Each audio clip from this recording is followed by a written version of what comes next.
अस्सलामुअलैकुम वरहमतुल्लाहि वबरकातुहु औज़ुबिल्लाहि मिनश्शैतानिर्रजीम बिस्मिल्लाहिर्रहमानिर्रहीम సూరా 37 అస్-సఫాత్ 111 to 182 ఆయాతులు.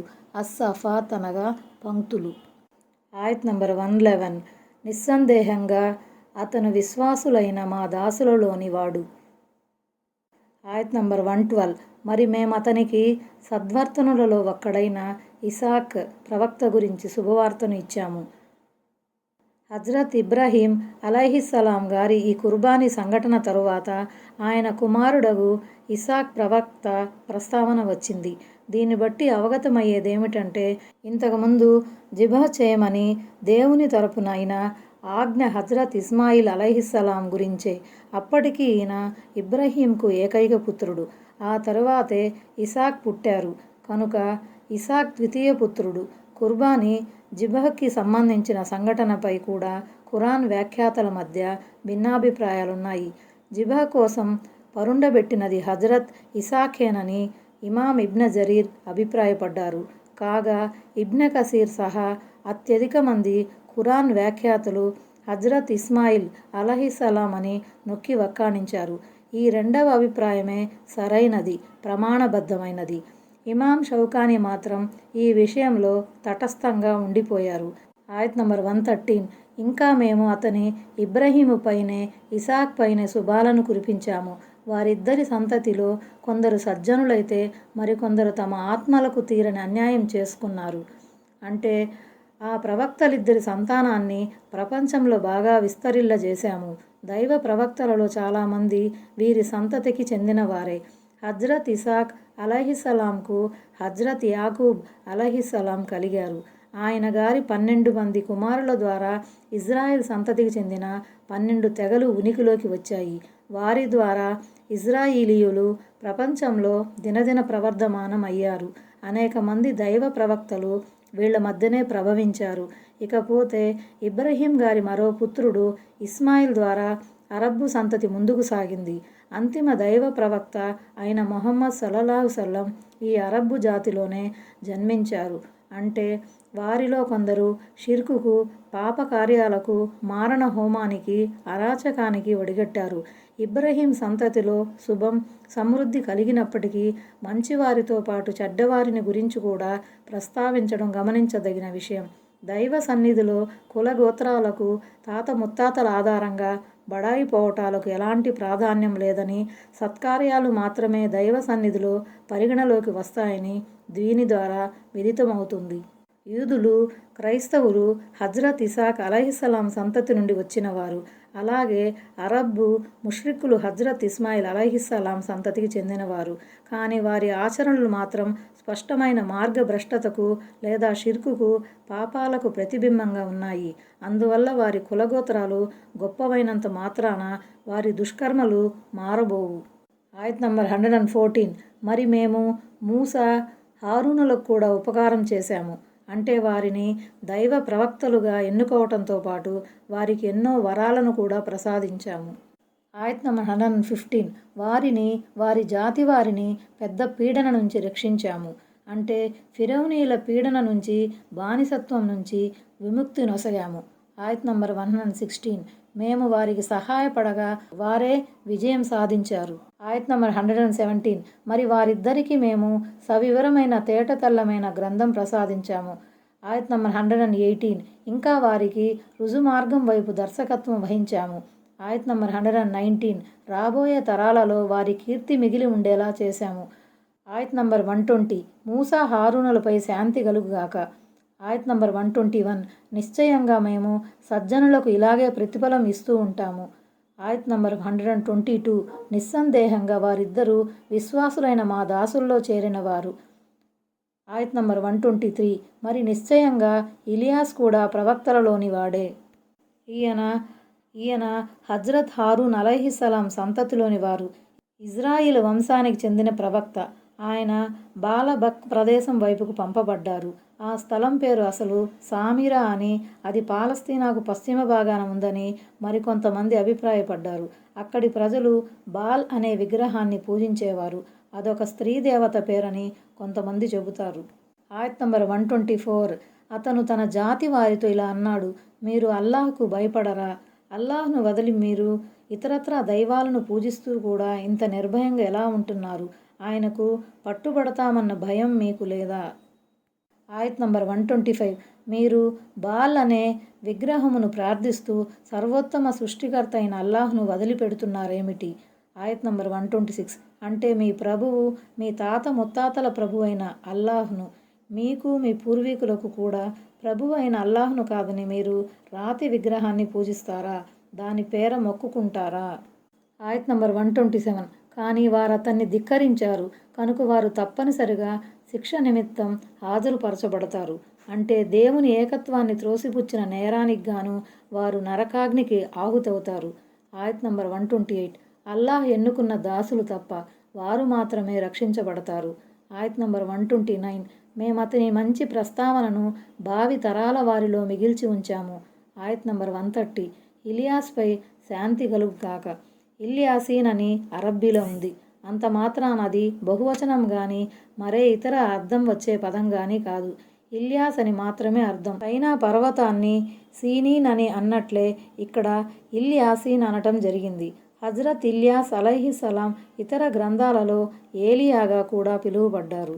ఆయత్ నంబర్ 131. సదాచార సంపన్నులకు మేము ఇలాగే ప్రతిఫలం ఇస్తుంటాము. ఆయత్ నంబర్ 132. నిశ్చయంగా అతను విశ్వాసులైన మా దాసులలోని వాడు. దివ్య ఖురాన్లో చాలా చోట్ల దైవ ప్రవక్తల ప్రస్తావన వచ్చినప్పుడు వారు మా విశ్వాసులైన దాసులలో చేరినవారు అని చెప్పటం గమనార్హం. ఇలా చెప్పబడటంలో 2 ఉద్దేశాలున్నాయి. ఒకటి, ఈమాన్ విశ్వాసం వాంఛించే ప్రత్యేక నైతిక నడవడి వారిలో మెండుగా ఉందన్న విషయాన్ని ఎత్తి చూపటం. జనులలో కొందరు దైవ ప్రవక్తలలోని నైతిక బలహీనతలను ఎత్తి చూపేందుకు యత్నిస్తూ ఉంటారు. ఉదాహరణకు తౌరాత్, ఇంజీలులోని ప్రస్తుత ప్రతులలో ఎంతోమంది ప్రవక్తల గురించి కట్టుకథలున్నాయి. దాన్ని ఖండించటం ఖురాన్ ఉద్దేశం. 2. దైవ ప్రవక్తల అభిమానంలో అతిశయిల్లిపోయే ప్రజల ధోరణులను ఖండించటం. కొంతమంది ప్రవక్తలకు దైవత్వాన్ని ఆపాదిస్తుంటారు. దైవిక గుణాలు, అధికారాలు వారిలో బదిలీ అవుతాయని చెబుతుంటారు. ఇలాంటి అతివాదాలను దివ్య ఖురాన్ పదే పదే ఖండిస్తుంది. దైవ ప్రవక్తలు కూడా దైవదాసులేనని, వారు దైవాంత సంభూతులు గాని దైవత్వంలో భాగస్వాములు గాని కారని స్పష్టం చేస్తుంది. ఆయత్ నంబర్ 133. మరి లూత్ కూడా ప్రవక్తలలోని వాడే. ఆయత్ నంబర్ 134. మేము అతన్ని అతని కుటుంబీకులందరినీ కాపాడాము. ఆయత్ నంబర్ 135. వెనుక ఉండిపోయిన వారితో చేరిన ఆ ముసలావిడిని తప్ప. ముసలావిడ్ అంటే హజ్రత్ లూత్ అలైహిస్సలాం భార్య అన్నమాట. ఆమె విశ్వాసురాలు కాదు. అందువల్ల ఆమె విశ్వాసులతో కలిసి పట్టణం విడిచిపోలేదు. ఎందుకంటే దేవుడు వినాశాన్ని ఆమె నొసట రాసిపెట్టాడు. మొదట్నుంచి ఆమె అవిశ్వాసులతో చేతులు కలిపి ముస్లింలకు వ్యతిరేకంగా వ్యూహ రచనలు చేసేది. ముస్లింల రహస్య సమాచారాన్ని అవిశ్వాసులకు చేరవేసేది. కడకు ఆమె అంతం కూడా అవిశ్వాసులతోనే జరిగింది. ఆయత్ నంబర్ 136. ఆ తరువాత మేము ఇతరులందరినీ నాశనం చేసివేశాము. ఆయత్ నంబర్ 137. మీరు ప్రభాత సమయాలలో ఆ ప్రదేశాల మీదుగా సాగిపోతూ ఉంటారు. ఆయత్ నంబర్ 138. ఇంకా రాత్రి వేళల్లో కూడా అయినా మీరు అర్థం చేసుకోరా? శిథిలాలుగా ఉన్న ఆ ప్రాచీన నగరాల మీదుగా వాణిజ్య ప్రయాణాలు చేసే మక్కావాసులను ఉద్దేశించి అల్లాహ్ చెప్పిన మాటలివి. మీరు ఉదయం పూట, రాత్రిపూట కూడా ఆ బస్తీల మీదుగా రాకపోకలు సాగిస్తుంటారు. ఆ ప్రదేశం మృత సముద్ర తీరాన ఉంది. చూడ్డానికి ఎంతో అసహ్యకరంగా కంపు కొడుతూ ఉంటుంది. దైవ ప్రవక్తను ధిక్కరించిన కారణంగా వారికే గతి పట్టిందో ఇది చూసిన మీదట కూడా మీకు జ్ఞానోదయం కలగటం లేదా? ఒకవేళ మీరు గనక మీ దురుసు వైఖరిని మానుకోకపోతే మీ పరిణామం కూడా తద్భిన్నంగా ఉండదు. జాగ్రత్త. ఎందుకంటే వినాశాన్ని చవిచూసిన ఆ జాతులు ఎలా వ్యవహరించారో మీరు కూడా దాదాపు అలాగే కర్కశంగా వ్యవహరిస్తున్నారు. ఆయత్ నంబర్ 139. నిస్సందేహంగా యూనుస్ కూడా మా ప్రవక్తలలోని వాడే. ఆయత్ నంబర్ 140. అతను తన జనుల నుండి పలాయనం చిత్తగించి నిండు నౌక వద్దకు చేరుకున్నప్పుడు. ఆయత్ నంబర్ 141. చీటీలు వేయటం జరిగింది. చివరకు అతనే ఓడిపోయాడు. ఆయత్ నంబర్ 142. తరువాత అతన్ని చేప మృంగేసింది. అప్పుడు అతను తన్ను తానే నిందించుకోసాగాడు. హజరత్ యూనుస్ అలైహిస్సలాం ఇరాక్ ప్రాంతంలోని నైనవా పట్టణానికి ప్రవక్తగా పంపబడ్డారు. అప్పట్లో అది ఆజారీయులకు రాజధాని నగరంగా ఉండేది. వారు దాదాపు 1,00,000 మంది ఇజ్రాయిలీలను ఖైదీలుగా పట్టుకుని ఉన్నారు. అందువల్ల వారికి సన్మార్గాన్ని ఉపదేశించటానికి దేవుడు హజరత్ యూనుస్ అలైహిస్సలాంని పంపించాడు. కానీ ఆ జాతి వారు యూనుస్ మాటలను వినలేదు సరికదా, ఆయన్ని త్రోసిపుచ్చారు. దైవ విధేయులు కాని పక్షంలో దైవశిక్ష విరుచుకుపడుతుందని ఆయన హెచ్చరించారు. కానీ దైవశిక్ష నిర్ణీత సమయానికి రాలేదు. కాస్త ఆలస్యం అయ్యేసరికి ఆయన దేవుని అనుమతి లేకుండానే ఆ పట్టణాన్ని విడిచి సముద్ర తీరానికి పోయి నావలో కూర్చున్నారు. ఆయన తన ప్రాంతాన్ని విడిచి మరో ప్రాంతం వైపుకు పోవటాన్ని ఇక్కడ పలాయనం అబగ్గా వర్ణించడం జరిగింది. ఒక బానిస తన యజమానికి చెప్పా పెట్టకుండా పారిపోవటం ఎలాంటిదో ఇంచుమించు ఇది కూడా అలాంటిదేనని అనటం గమనార్హం. ఎందుకంటే హజ్రత్ యూనుస్ అలైహిస్సలాం దైవాజ్ఞ కాకముందే ఊరు విడిచారు. ఆ నావ ప్రయాణీకులతో సామానుతో నిండి ఉంది. అది సాఫీగా సాగిపోతూనే మధ్యలో గాలివానలో చిక్కుకుంది. అలల తాకిడి ఉధృతమైంది. బరువు మూలంగా ముందుకు పోలేకపోతుంది. బరువు తగ్గించటానికి ఒకరిద్దరిని పడవలో నుంచి దించక తప్పని పరిస్థితి ఏర్పడింది. కానీ ఎవరి ప్రాణం వారికి తీపి. ఎవరైనా ప్రాణత్యాగం చేయడానికి స్వయంగా ముందుకు రారు గదా.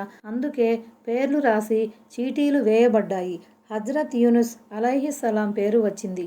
ఆ విధంగా హజ్రత్ యూనుస్ ఓడిపోయారు. పలాయన వాదాన్ని అనుసరించిన ఈ ప్రవక్తను ఇష్టం లేకపోయినా సముద్రంలో పడవేయక తప్పలేదు. అయితే అదే సమయంలో యూనుస్ను కేవలం మృంగాలని, జీర్ణం చేసుకోరాదని దేవుడు చేపను ఆదేశించాడు. ఆ విధంగా హజ్రత్ యూనుస్ అలైహిస్సలాం దైవాజ్ఞపై చేప కడుపులోకి వెళ్ళిపోయారు. ఆయత్ నంబర్ 143. ఒకవేళ అతను గనక అల్లాహ్ పవిత్రతను కొనియాడటంలో నిమగ్నుడై ఉండకపోతే. ఆయత్ నంబర్ 144. పునరుత్థాన దినం వరకు చేప కడుపులోనే ఉండిపోయేవాడు. మరి ఆయన గనక పశ్చాత్తాపం చెందకుండా అల్లాహ్ పవిత్రతను కొనియాడకుండా ఉండకపోతే ప్రళయ దినం వరకు చేప కడుపులోనే ఉండిపోవాల్సి వచ్చేది. తన పశ్చాత్తాపాన్ని వ్యక్తపరుస్తూ ఆయన చేసిన దువా ఇది: ఓ అల్లాహ్, నీవు తప్ప మరో ఆరాధ్య దైవం లేడు. నీవు పవిత్రుడవు. నిశ్చయంగా నేనే అన్యాయానికి ఒడిగట్టిన వాడును. అల్-అంబియా 87. ఆయత్ నంబర్ 145. తరువాత మేమతన్ని సముద్ర తీర మైదానంలో పడవేశాము. అప్పుడతను అస్వస్థతకు గురై ఉన్నాడు. జన్మించినప్పుడు ఒక శిశువు ఎలా బలహీనంగా నిస్సహాయ స్థితిలో ఉంటాడో ఆయన కూడా అప్పుడు అలాగే ఉన్నారు. ఆయత్ నంబర్ 146. అతనికి నీడనిచ్చే ఒక తీగ చెట్టును అతనిపై మొలకెత్తించాము. యక్తీన్ అంటే తన కాండంపై పూర్తిగా నిలదొక్కుకోలేని స్థితిలో ఉన్న మొక్క లేక తీగ అని అర్థం. ఉదాహరణకు సొరకాయ తీగ. ఆ తీర మైదానంలో వృక్షాలు కానీ ఇండ్లు కానీ లేవు. అందువల్ల మేము నీడనిచ్చే ఒక తీగ చెట్టును అక్కడ మొలకెత్తించి అతనికి రక్షణ కల్పించాము. ఆయత్ నంబర్ 147.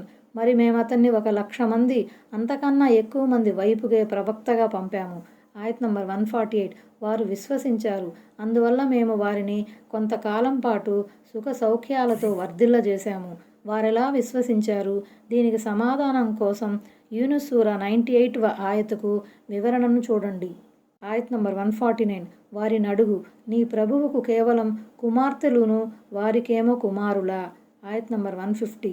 పోనీ మేము దైవదూతలను ఆడవారుగా సృష్టించినప్పుడు వారు ప్రత్యక్ష సాక్షులుగా ఉన్నారా ఏమి? దైవదూతలు దేవుని కుమార్తెలని వారు ఏ ఆధారంగా మాట్లాడుతున్నారు? మేము దైవదూతలను సృష్టించినప్పుడు వారక్కడ ఉన్నారా? దైవదూతలలో ఆడతనానికి సంబంధించిన గుణాలను గాని వారు చూశారా? ఆయత్ నంబర్ 151. నిశ్చయంగా వీరు తమ కల్పిత మాటలు చెబుతున్నారు సుమా. ఆయత్ నంబర్ 152. అల్లాహ్కు సంతానముంది అంటున్నారు. వాస్తవానికి వారు అబద్ధమాడుతున్నారు. ఆయత్ నంబర్ 153. ఏమిటి? అల్లాహ్ తన కోసం కొడుకులకు బదులుగా కూతుళ్లను ఎంపిక చేసుకున్నాడా? తామైతే ఆడపిల్లలకు బదులు మగపిల్లలనే కోరుకుంటున్నారు. మరైతే అల్లాహ్కు ఆడ సంతానాన్ని ఎందుకు ఆపాదిస్తున్నారు? ఆయత్ నంబర్ 154. అసలేమైపోయింది మీకు? ఈ మేరకు ఎలా నిర్ణయిస్తున్నారు? ఆయత్ నంబర్ 155. మీరు ఆ మాత్రం కూడా గ్రహించలేరా?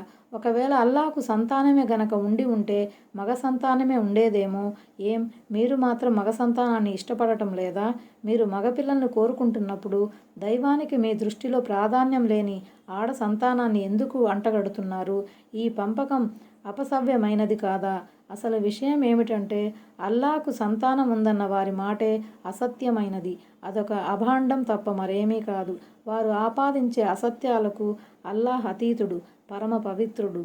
ఆయత్ నంబర్ 156. పోనీ మీ దగ్గర దానికి సంబంధించిన స్పష్టమైన ప్రమాణం ఏదైనా ఉందా? ఆయత్ నంబర్ 157. మరి మీరు సత్యవంతులే అయితే మీ పుస్తకాన్నే తీసుకొని రండి. అల్లాహకు సంతానం ఉంది అనే నమ్మకంలోని ప్రామాణికతను బుద్ధి జ్ఞానాలు అంగీకరించవు. పోనీ వాటిని అంగీకరించాలన్నా ఏదన్నా ఆధారం కావాలి కదా. అల్లాహకు సంతానం ఉందనే విషయాన్ని ధృవీకరించే ఏదైనా పుస్తకం ఉంటే తీసుకురండి. ఆయత్ నంబర్ 158. ఆఖరికి వారు అల్లాహకు జిన్నాతులకు మధ్య కూడా బంధుత్వ సంబంధాన్ని కల్పించారు. వాస్తవానికి తాము ఇలాంటి మిథ్యా విశ్వాసం గలవారు శిక్ష నిమిత్తం హాజరుపరచబడతామన్న సంగతి స్వయంగా జిన్నాతులకు కూడా తెలుసు. ఈ ఆయతులో బహుదైవారాధకుల మరో అపనిందను ఖండించడం జరిగింది.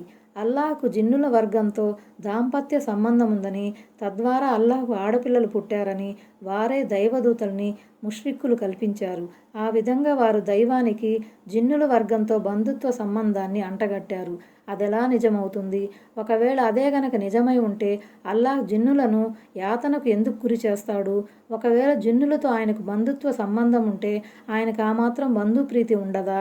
అసలు విషయం ఏమిటంటే తాము నేరస్తులుగా హాజరుపరచబడతామన్న సంగతి స్వయంగా జిన్నులకు కూడా తెలుసు. అటువంటి శిక్షార్హులతో అల్లాహకు బంధుత్వ సంబంధం ఉంటుందా? ఎలాంటి ఘోరమైన మాటలివి! ఆయత్ నంబర్ 159. అల్లాహ్ విషయంలో వారు చెప్పే విషయాలకు అల్లాహ్ పవిత్రుడు. ఆయత్ నంబర్ 160.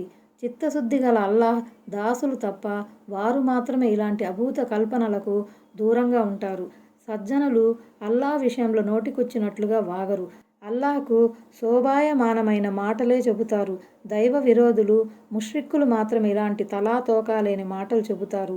ఈ ఆయతుకు మరొక అర్థం ఇది: జిన్నాతులు, ముష్రిక్కులు మాత్రమే బందీలుగా నరకంలో హాజరుపరచబడతారు. దేవుని ప్రియతమ దాసులు బంధించబడరు. వారి కోసం అల్లాహ్ స్వర్గాన్ని సిద్ధం చేసి ఉంచుతాడు. ఆయత్ నంబర్ 161. నిశ్చయంగా మీరు మీ బూటకపు దైవాలు అందరూ ఏకమైనా సరే. ఆయత్ నంబర్ 162. ఏ ఒక్కరిని అల్లాహ్ వైపు నుంచి దారి తప్పించలేరు. ఆయత్ నంబర్ 163. నరకాగ్నికి ఆహుతయ్యే వానిని తప్ప. అంటే మీరు మీ మిథ్యా దైవాలు అందరూ కలిసిన ఒక్క వ్యక్తిని కూడా మార్గభ్రష్టుని చేయలేరు. అయితే అల్లాహ్ ఎవరికైతే మొదట్నుంచే నరకాన్ని రాసిపెట్టి ఉంచాడో అటువంటి వారిని మాత్రమే వారు పెడదారి పట్టించగలుగుతారు. ఆయత్ నంబర్ 164. మాలో ప్రతి ఒక్కరి స్థానం, శ్రేణి నిర్ధారితమై ఉంది. అంటే దైవారాధనగా తమలో ఎవరెవరు ఏ పనుల్లో నిమగ్నులై ఉండాలో ముందే నిర్ణయించబడి ఉంది. ఇవి దైవదూతల పలుకులు. ఆయత్ నంబర్ 165. ఇంకా మేము దైవారాధన నిమిత్తం వరుస తీరి నిలబడ్డాము. ఆయత్ నంబర్ 166. ఆయన అల్లాహ్ పవిత్రతను కొనియాడుతున్నాము అని దైవదూతలు పలుకుతారు. దీని అర్థం ఏమిటంటే దైవదూతలు కూడా దేవుని చేత సృష్టించబడిన వారే. వారు దేవుని ప్రత్యేక సృష్టితాలుగా పరిగణించబడతారు. ఎల్లవేళలా వారు దైవారాధనలో లీనమై ఉంటారు. దేవుని స్తుతి స్తోత్రాలు చేస్తుంటారు. అంతేగాని ఈ ముష్రిక్కులు వాగుతున్నట్లు వారు అల్లాహ్ కుమార్తెలు ఎంత మాత్రం కారు. ఆయత్ నంబర్ 167. వారు అవిశ్వాసులు ఇలా అనేవారు. ఆయత్ నంబర్ 168. మా వద్దనే గనక పూర్వీకుల మాదిరి ఉపదేశం ఉండి ఉంటే. ఆయత్ నంబర్ 169. మేము కూడా ఎంపిక చేయబడిన అల్లాహ్ దాసులై ఉండేవారము. ఉపదేశం ఉండి ఉంటే అంటే తమ వద్ద ఏదైనా దైవ గ్రంథం ఉండి ఉంటే, లేదా తమ వద్దకు దైవ ప్రవక్త వచ్చి ఉంటే తాము అల్లాహ్ను విశ్వసించి ఉండేవారమని, సజ్జనులైన దైవదాసులుగా రాణించేవారమని ఈ అవిశ్వాసులు లోగడ గొప్పలు చెప్పుకునేవారు. ఆయత్ నంబర్ 170. కానీ తీరా ఖురాన్ వచ్చాక వారు దానిని తిరస్కరించారు. సరే, తొందరగానే వారు తెలుసుకుంటారు. కానీ తీరా మహాప్రవక్త ముహమ్మద్ సల్లల్లాహు అలైహి వసల్లం వారి ఆకాంక్షలకు ప్రతీగా నియక్తులై వచ్చిన తర్వాత వారు మాట మార్చేశారు. వారి వద్దకు వచ్చిన ఖురాన్ గ్రంథాన్ని కూడా తిరస్కరించారు. ఇది వారికి ఒక హెచ్చరిక లాంటిది. తొందరగానే వాళ్ళు తమ పర్యవసానాన్ని కళ్ళారా చూస్తారు. ఆయత్ నంబర్ 171. మా ప్రియతమ దాసులైన ప్రవక్తలకు మేమిచ్చిన మాట ఇంతకుముందే నెరవేరింది. ఆయత్ నంబర్ 172. నిశ్చయంగా వారు మాత్రమే విజయం సాధిస్తారు. ఆయత్ నంబర్ 173. మరి నిశ్చయంగా మా సైన్యాలే గెలుపొందుతాయి. నేను నా ప్రవక్త మాత్రమే ప్రాబల్యం వహిస్తామని అల్లాహ్ రాసిపెట్టాడు. ముజాదల 21 ఆయత్ నంబర్ 174. కనుక ఓ ప్రవక్త కొంతకాలం పాటు వాళ్లను పట్టించుకోకు, అంటే వాళ్ల చౌకబారు మాటలను గురించి తీవ్రంగా ఆలోచించకు, వాళ్ల ఆగడాలపై కాస్త ఓపిక పట్టు అని భావం. ఆయత్ నంబర్ 175. మరి వాళ్లను గమనిస్తూ ఉండు, మున్ముందు తమకు పట్టే దుర్గతిని వాళ్ళు చూసుకుంటారు, వాళ్లపై దైవాగ్రహం ఎప్పుడు విరుచుకుపడుతుందో చూస్తూ ఉండు అని అర్థం. ఆయత్ నంబర్ 176. ఏమిటి, వాళ్ళు మా శిక్ష కోసం ఆత్రం చేస్తున్నారా? ఆయత్ నంబర్ 177. మరి వినండి, మా శిక్ష వారి మైదానంలో వచ్చి వాలినప్పుడు హెచ్చరించబడిన వారి పాలిట ఆ ఉదయం దారుణంగా ఉంటుంది. ఖైబర్ను ముట్టడించటానికి మహాప్రవక్త సల్లల్లాహు అలైహి వసల్లం తన సైన్యాన్ని తీసుకుపోయినప్పుడు ఆ దృశ్యాన్ని చూసి యూదులు అదిరిపోయారు. వాళ్ల కలవరాన్ని పసిగట్టిన మహనీయ ముహమ్మద్ సల్లల్లాహు అలైహి వసల్లం అల్లాహు అక్బర్ అని పలికి ఆ తరువాత ఇలా అన్నారు: ఖైబర్కు మూడింది. నిశ్చయంగా మేము హెచ్చరించబడిన వారి మైదానంలో దిగినప్పుడు అది వారి కొరకు దుర్దినమే అవుతుంది. ఆయత్ నంబర్ 178. కనుక ఓ ప్రవక్త కొన్నాళ్ల పాటు వాళ్లను గురించి ఆలోచించకు. ఆయత్ నంబర్ 179. కాకపోతే వాళ్లను చూస్తూ ఉండు, వాళ్ళు కూడా త్వరలోనే చూసుకుంటారు. ఈ హెచ్చరిక పునరావృతమయ్యింది. మొదటిసారి 175 ఆయతులో వచ్చిన హెచ్చరిక ఇహలోకానికి సంబంధించినదై ఉండవచ్చు. బద్రు సంగ్రామంలో తమకు పట్టిన దుర్గతిని వాళ్ళు కళ్ళారా చూసుకున్నారు. రెండవసారి హెచ్చరిక 179వ ఆయతు పరలోకం నేపథ్యంలో చేయబడింది. ఈ అవిశ్వాసులు బహుదైవోపాసకులు పరలోకంలో తమకు ఎదురయ్యే పరాభవాన్ని తప్పకుండా చూస్తారు. ఆయత్ నంబర్ 180. గౌరవనీయుడగు నీ ప్రభువు వారు ముష్రిక్కులు కల్పించి చెప్పే విషయాలకు అతీతుడు, పరమ పవిత్రుడు. అల్లాహ్లో ఏ ఏ బలహీనతలు, లోపాలున్నాయని ముష్రిక్కులు దుష్ప్రచారం చేస్తున్నారో వాటన్నింటికీ అల్లాహ్ అతీతుడని, ఆయన పునీతుడని ఈ ఆయతులో ప్రకటించబడింది. ఉదాహరణకు వారు ఆపాదించిన అపనిందలలో ఒకటి ఆయనకు సంతానం ఉందని, లేదా ఆయనకు భాగస్వాములున్నారని. ఇలాంటి బలహీనతలు మానవుల్లో ఉంటాయి గాని దేవునిలో ఉండవు. సంతానం గాని, సహాయకులు గాని, జీవిత భాగస్వాములు గాని కావలసింది వారికే. ఇలాంటి దౌర్బల్యాలకు అల్లాహ్ అతీతుడు, ఉన్నతుడు. ఎందుకంటే ఆయన నిరపేక్షాపరుడు, ఎవరిపైన ఆధారపడనివాడు. ఆయనకు పిల్లల అవసరం గాని, పార్ట్నర్ల అవసరం గాని లేదు. ఆయత్ నంబర్ 181. ప్రవక్తలపై శాంతి కురియుగాక, ఎందుకంటే వారు మానవ మహోపకారులు, తత్కారణంగా వారు శాంతి శుభాలకు అర్హులు. ఆయత్ నంబర్ 182. సమస్త స్తోత్రాలు సకల లోక ప్రభువైన అల్లాహ్కే చెందుతాయి. ఈ ఆయతులో సర్వోన్నత ప్రభువైన అల్లాహ్ తన దాసులకు చేసిన మేళ్లను గురించి బోధించడం జరిగింది.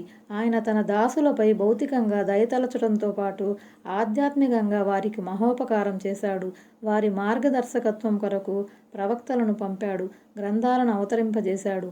అందువల్ల మీరు అల్లాహ్కు కృతజ్ఞులై ఉండండి, ఆయన్నే స్తుతించండి, ఆయన పవిత్రతను కొనియాడండి. ఈ ఆయతుకు మరికొంతమంది చెప్పే వ్యాఖ్యానం ఇది: దేవుడు అవిశ్వాసులను అంతమొందించి విశ్వాసులను, ప్రవక్తలను రక్షించాడు. కాబట్టి ఓ విశ్వాసులారా, అల్లాహ్కు కృతజ్ఞతలు తెలుపుకోండి. హమ్ద్ అంటే అల్లాహ్ను గౌరవించే ఉద్దేశంతో ఉత్తమమైన రీతిలో ఆయన్ని స్తుతించటం, అల్లాహ్ను గురించి గొప్పగా ప్రస్తావించటం, ఆయన మహిమ ఔన్నత్యాన్ని వివరించటం. అస్సలాము అలైకుం వరహ్మతుల్లాహి వబరకాతుహు.